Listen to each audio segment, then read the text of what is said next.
Sa ngalan ng Ama at ng Anak at ng Espiritu Santo, Amen. ang pagpapala ng ating Panginoong Hesus Kristo, ang pag-ibig ng Diyos Ama, at ang makikipagkaisa ng Espiritu Santo naway sumainyong lahat. At sumaiyo rin. Mga kapatid, aminin natin ang ating mga kasalanan upang tayo'y maging marapat gumanap sa banal na pagdiriwang. Inaamin ko sa makapangyarihang Diyos at sa inyo mga kapatid na lubha akong nagkasala sa isip, sa salita at sa gawa at sa aking pagkukulang. Kaya isinasamo ko sa mahal na Birheng Maria, sa lahat ng mga anghel at mga banal, at sa inyo mga kapatid na ako'y panalangin sa Panginoong ating Diyos. Kaawaan tayo ng makapangyarihang Diyos, patawarin tayo sa ating mga kasalanan at patnubayan tayo sa buhay na walang hanggan. Amen. Panginoon, kaawaan mo kami. Panginoon, kaawaan mo kami. Kristo, kaawaan mo kami. Kristo, kaawaan mo kami. Panginoon, kaawaan mo kami. Panginoon, kaawaan mo kami. Manalangin tayo. Ama naming makapangyarihan, itaguyod mo ang aming ginagampanan alinsunod sa iyong kalooban, upang sa ngalan ng anak mong mahal, kami maging marapat magkaroon ng karagdagan sa aming paggawa ng mga kabutihan sa pamamagitan ni Jesucristo kasama ng Espiritu Santo magpasawalang hanggan. Amen.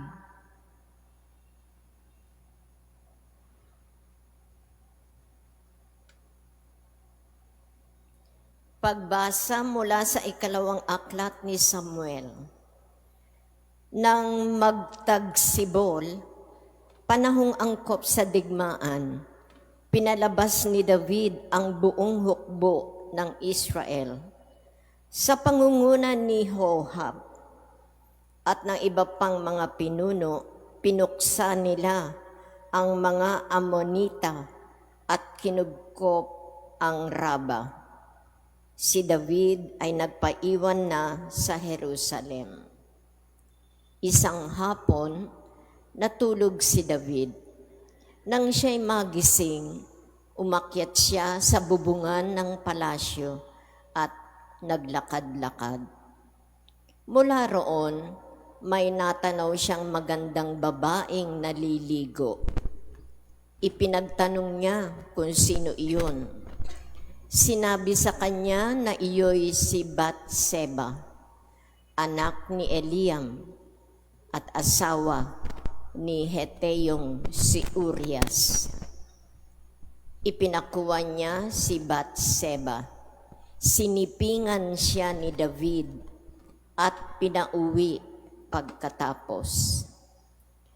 Dahil sa nangyaring ito, si Batseba ay naglihi. Kaya't ipinasabi niya ito kay David. Inutusan agad ni David si Joab na dalhin sa kanya si Urias. Nang dumating ito, tinanong siya ni David, "Kamusta si Joab at ang hukbo? Ano ang lagay ng labanan?" Sinabi pa niya kay Urias, "Umuwi ka na at magpahinga pagkat nanggaling ka sa malayong paglalakbay." Lumakad na si Urias. Ang hari ay nagpadala pa ng alaala sa tahanan nito, ngunit hindi pala siya nagtuloy sa kanila. Doon na siya natulog sa may tarangkahan ng palasyo, kasama ng mga bantay. Nalaman ito ni David. Kinabukasan, inayayahan ni David sa pagkain si Urias at ito'y kanyang nilasing. Hindi rin ito umuwi ng gabing iyon, bagkus natulog na kasama rin ng mga bantay. Kinabukasan, Sumulat si David kay Joab at ipinadala kay Urias. Ganito ang nasasaad: Isubo mo si Urias sa mga kaaway na mabangis. Pagkatapos, umurong ka at bayaang mo siyang mapatay. Nagmanman si Joab sa lungsod na kanilang kinukubkob at sa gawing mababangis ang kaaway. Doon nga niya itinapat si Urias. Lumabas sa mga kaaway mula sa lungsod. Sinalakay ang mga kawal ni Joab. Napatay ang ilang pinuno ni David kasama si Urias. Ang salita ng Diyos. Salamat sa Diyos. Poon iyong kaawaan, kaming sa iyo'y nagsisuway. Poon iyong kaawaan, kaming sa iyo'y nagsisuway.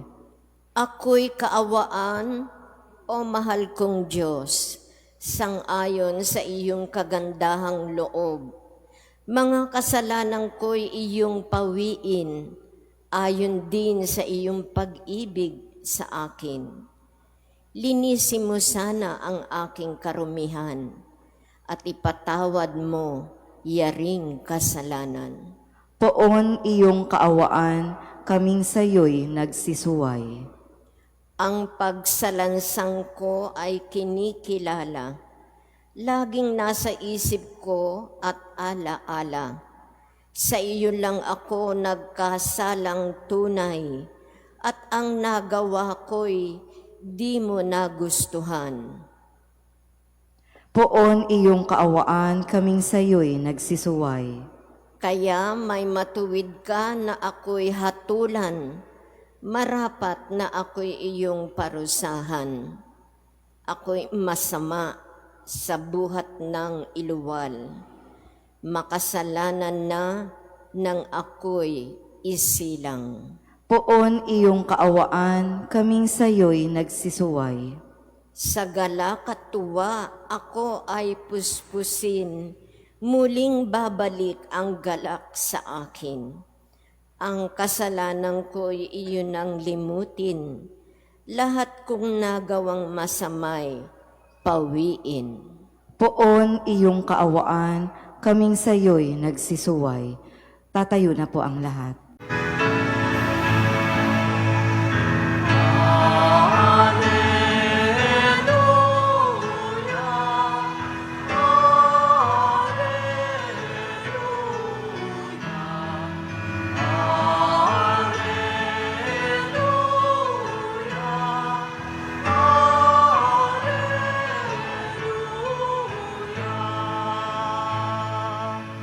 Sumainyo ang Panginoon. At sumaiyo rin. Ang mabuting balita ng Panginoon ayon kay San Marcos. Papuri sa iyo, Panginoon. Noong panahong iyon, sinabi ni Jesus sa mga tao, ang paghahari ng Diyos ay maitutulad sa isang naghahasik ng binhi sa kanyang bukid. Pagkatapos na iyon, magpapatuloy siya sa kanyang pang-araw-araw na gawain. Tutubo at lalago ang binhi nang hindi niya nalalaman kung paano. Ang lupa'y siyang nagpapasibol at nagpapabunga sa mga pananim. Usbong muna, saka uhay, na pagkatapos ay mahihitig sa mga butil. Pagkahinog ng mga butil, agad itong ipagagapas sapagkat dapat nang anihin. Sa ano natin ihahambing ang paghahari ng Diyos? Sabi pa ni Jesus,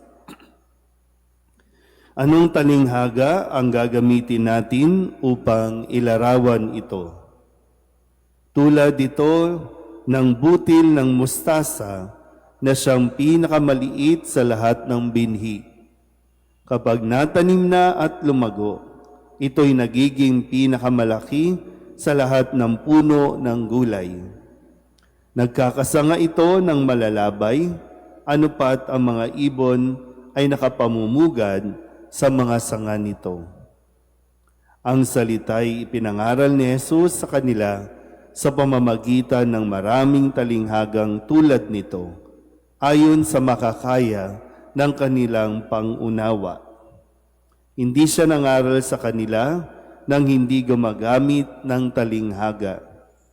Ngunit ipinaliwanag niya ng sarilinan sa kanyang mga alagad ang lahat ng bagay. Ang mabuting balita ng Panginoon. Pinupuri ka namin, Panginoong Hesukristo. Isang mabagpalang umaga po sa inyong lahat. Magandang umaga po. Ngayon po ay Biyernes na ikatlong linggo sa karaniwang panahon, uling Biyernes para sa buwan ng Enero. Napakabilis ng panahon at talagang mapapag-iwanan tayo. No? Hindi tayo hihintayin ng araw kung kailan tayo matututo, kung kailan tayo lalago.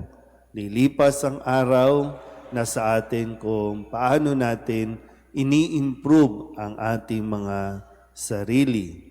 Kaya nga po dito sa ating mga pagbasa, muli pinapaunawa sa atin na ang kahalagahan ng pakikinig. At ang pakikinig ay dapat tumitimo sa ating kaloob-looban. At sabi nga dito sa talinghaga ay hindi na natin ito mamamalayan, pero kapag ito ay natanim sa puso't isipan ng mga tao, ang salita ay nagiging biyaya. Kabaligtaran ng nangyari sa unang pagbasa, ang kasalanan ni David. Yung paano ba nagsimula ang kasalanan ni David? Na nitong mga nakalipas na araw, naririnig natin kung gaano siya naging tapat sa pagsunod sa kalooban ng Diyos at kung paano rin naman siyang pinupuri at pinararangalan ng Panginoon. Kung ngayong araw na ito, ang pagkakasala ni David, nagsimula saan? Maliit lang naman. Simpleng pagsisimula, nanilip lang naman si David. Diba? Sabi, naglalakad siya kasi dapat nandun siya sa labanan. Pero siya ay napaiwan at doon naglakad-lakad. Doon sa, hindi ko alam kung nasa tuktok ba siya at matanaw niya na may naliligo. At doon na nagsimula, no? Sinilipan, pinatawag, sinipingan, nabuntis. Gusto niya ngayong pagtakpan ang kanyang kasalanan, ipapatay si Urias, ang asawa ni Batseba. So, dikit-dikit na hanggang sa lumalaki. Yung pinakamaliit na kasalanan, lumaki ng lumaki. Pero muli, no, pinapaalala sa atin, kahit gabutil man lang ng mustasa ang ating pananalig o pananampalataya, lalaki ito, lalago ito, magbubunga ito, at lahat naman ay para din sa kabutihan natin, para sa kabutihan ng tao. Nakikita niyo po, no, yung galaw. Kaya napakahalaga ng makinig tayo ng mabuti. Dahil kung tutungusin, sabi nga dito, ipinapaliwanag ni Jesus ang salita ng Diyos sa pamamagitan ng talinghaga sa abot ng pangunawa ng mga nakikinig sa Kanya. Hindi para bang ang salita ay bahala kang unawain. Ang salita, bahala kang abutin. Pero ang salita ang bumababa para maunawaan ng bawat isa sa atin. So, depende, no? Depende nga rin sa ating pagtanggap, sa ating pag-unawa. Pero hindi kinakailangan biglaan, hindi kinakailangan ingrande para lamang tayo makatanggap ng biyaya ng Diyos. At tandaan natin mabuti, ha? Ang salita ng Diyos ay isang biyaya na ibinibigay ng Diyos araw-araw, pansin mo man o hindi. Kaya nagpapatuloy ang araw, lilipas ang araw, buwan at taon. So kailangan din natin nakikita kung tayo ba ay lumalago o nagkakabunga man lamang ng paunti-unti. Amen.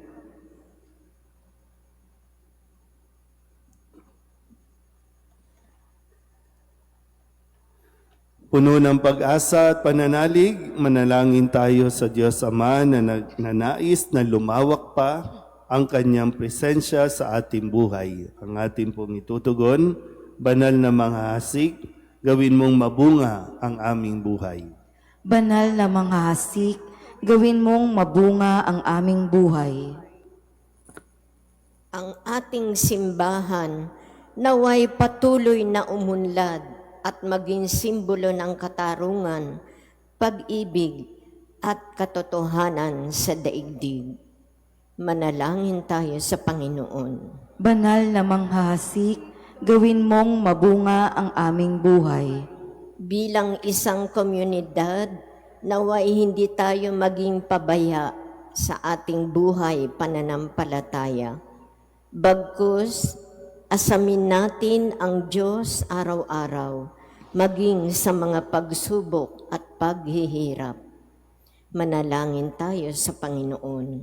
Banal na manghahasik, gawin mong mabunga ang aming buhay. Ang mga pamilya, lalo na ang mga bata, naway lumago at lumaki sa pamamaraan ng biyaya at umunlad na sinasalamin sa kanilang buhay si Kristo.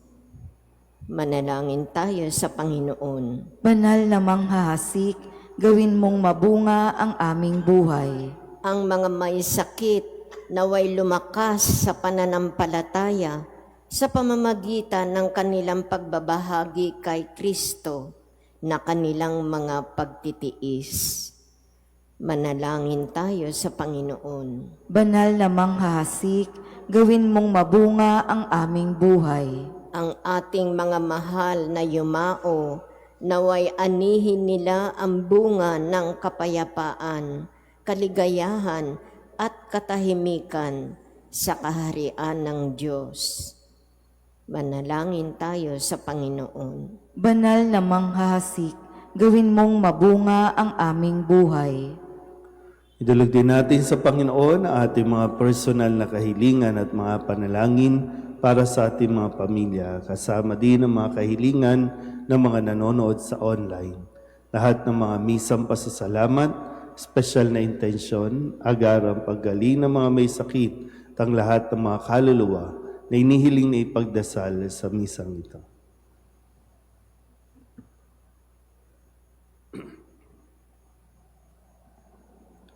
Ang lahat ng ito inihiling namin sa ngalan ni Kristong aming Panginoon. Amen. Kunin at tanggapin ang alay na ito, mga biyayang nagmula sa pagpapala mo. Tanda ng bawat puso pagkat inibig mo, ngayon'y nananalig, nagmamahal sa'yo.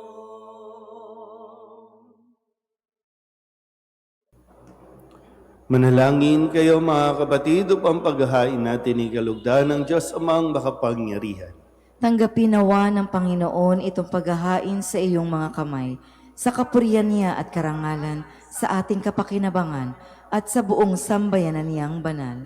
Ama naming lumikha, tanggapin mong balugod ang aming mga handog. Ngayong ang kabanalan ay iyong dulot. Kami sumasamo sa iyo't lumuluhog upang kaligtas ay iyong ipagkaloob sa pamamagitan ni Jesucristo kasama ng Espiritu Santo magpasawalang hanggan. Amen. Sumainyo ang Panginoon. At sumaiyo rin. Itaas sa Diyos ang inyong puso at diwa. Itinaas na namin sa Panginoon. Pasalamatan natin ang Panginoong ating Diyos. Marapat na siya ay pasalamatan. Ama naming makapangyarihan, tunay ngang marapat na ikaw ay aming pasalamatan. Sa iyong paglingap at kagandahang loob, ang tao'y nilikha mo't pinangangasiwa sa sansinukob. Sa hangad mong siya'y iwastong lubos, siya'y pinagdusa mo sa kanyang pagtalikod. Sa iyong paggiliw, iyong ipinahintulot na makabalik siya sa pamamagitan ni Kristo Jesus. Kaya kaysa ng mga anghel na nagsisiawit ng papuri sa iyo, nang walang humpay sa kalangitan, kami nagbubunyi sa iyong kadakilaan.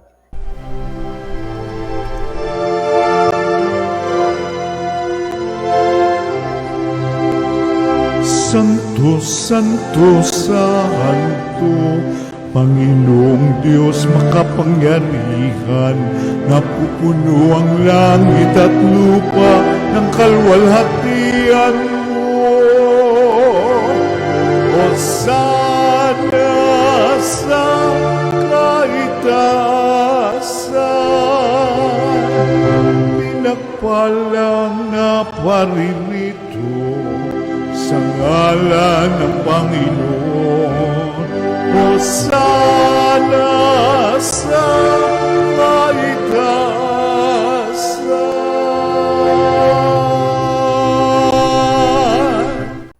Ama naming banal, ikaw ang bukal ng tanang kabanalan, kaya't sa pamamagitan ng iyong Espiritu, gawin mong banal ang kaloob na ito upang para sa aming maging katawan at dugo ng aming Panginoong Hesu Kristo. Bago niya pinagtiis ang kusang loob na maging handog, hinawakan niya ang tinapay, pinasalamatan kaniya, pinaghati-hati niya iyon, iniabot sa kanyang mga alagad at sinabi, "Tanggapin ninyong lahat ito at kanin. Ito ang aking katawan na ihahandog para sa inyo."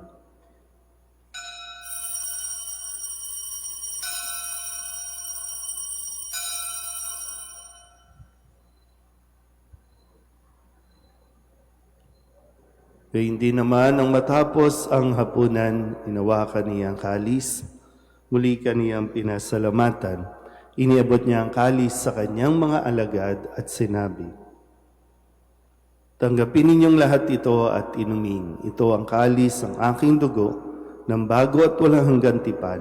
Ang aking dugo na ibubuhos para sa inyo at para sa lahat sa ikapagpapatawad ng mga kasalanan. Gawin ninyo ito sa pag-alaala sa akin."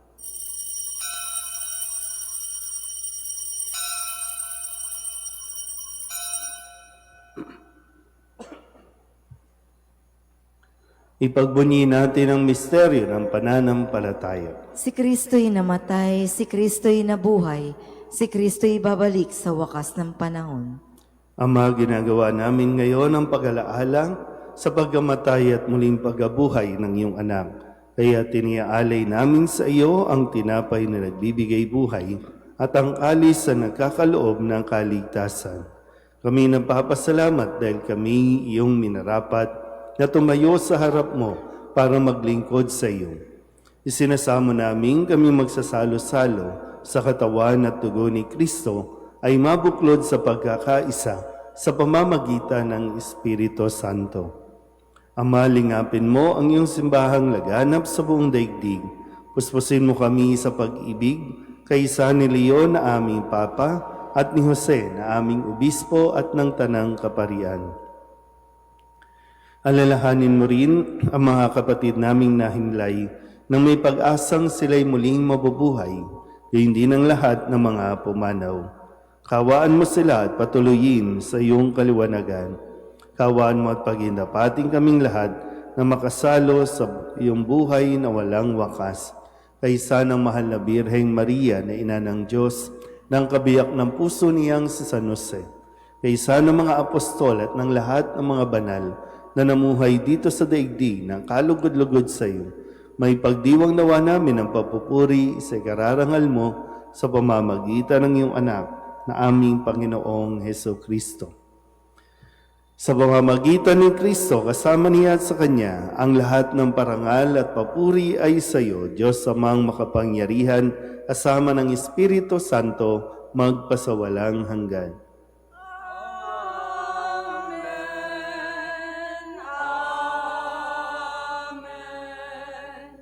Amen.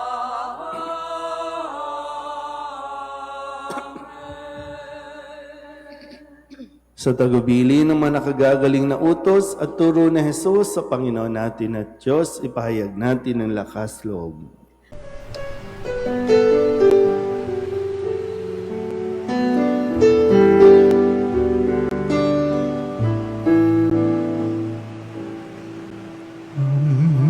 namin sumasalang ka, sambahin ang ngalan mo, mapasamin ang kaharian mo, sundin ang loob mo dito sa lupa para nang sa langit. Bigyan mo po kami ngayon ng aming kakanin sa araw-araw at patawarin mo kami sa aming mga sala para ng pagpapatawan namin sa nagkakasala sa amin, at huwag mo kaming ipagdulot sa tukso, at yadya mo kami sa lahat ng masama.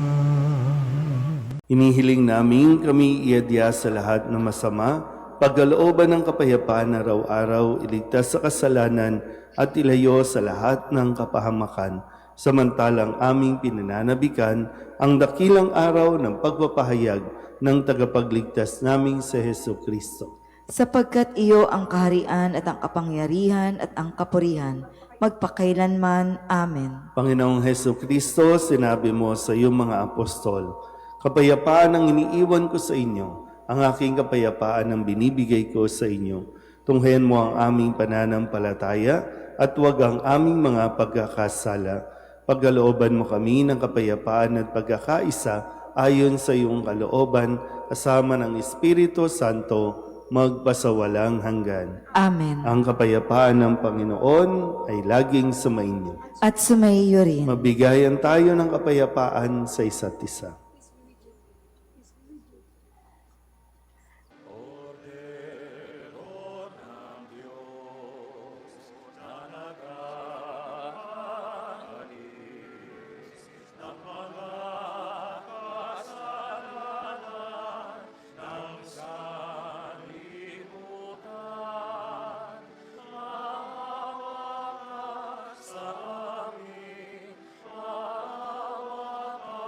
Sa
Ito ang kordero ng Diyos. Ito ang nag-aalis ng kasalanan ng sanlibutan. Mapalad ang mga inaanyayahan sa kanyang piging. Panginoon, hindi ako karapat-dapat na magpatuloy sa iyo, ngunit sa isang salita mo lamang ay gagaling na ako.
Manalangin tayo. Ama naming mapagmahal, ipagkaloob mong sa aming pakikinabang sa iyong kagandahang loob na bumubuhay, lagi nawa naming maikarangal ang iyong pagpapalang sa aming ibinibigay. Sa pamamagitan ni Jesucristo, kasama ng Espiritu Santo, magpasawalang hanggan. Amen. Sumainyo ang Panginoon. At sumaiyo rin. At pagpalain kayo ng makapangyarihang Diyos, Ama at Anak, at Espiritu Santo. Amen. Tapos ang banal na misa, humayo tayo sa kapayapaan ni Kristo. Salamat sa Diyos. Magandang umaga po. Nuestro Padre Jesus Nazareno, sinasamba ka namin. Pinipintungo ka namin, aral mo ang aming buhay at kaligtasan. Nuestro Padre Jesus Nazareno, iligtas mo kami sa kasalanan. Ang krus mong kinamatayan ay sagisag ng aming kaligtasan. Nuestro Padre Jesus Nazareno, dinarangal ka na amin. Nuestro Padre Jesus Nazareno, nilulwalhati ka namin. Nuestro Padre Jesus Nazareno, dinarangal ka na amin. Nuestro Padre Jesus Nazareno, nilulwalhati ka namin.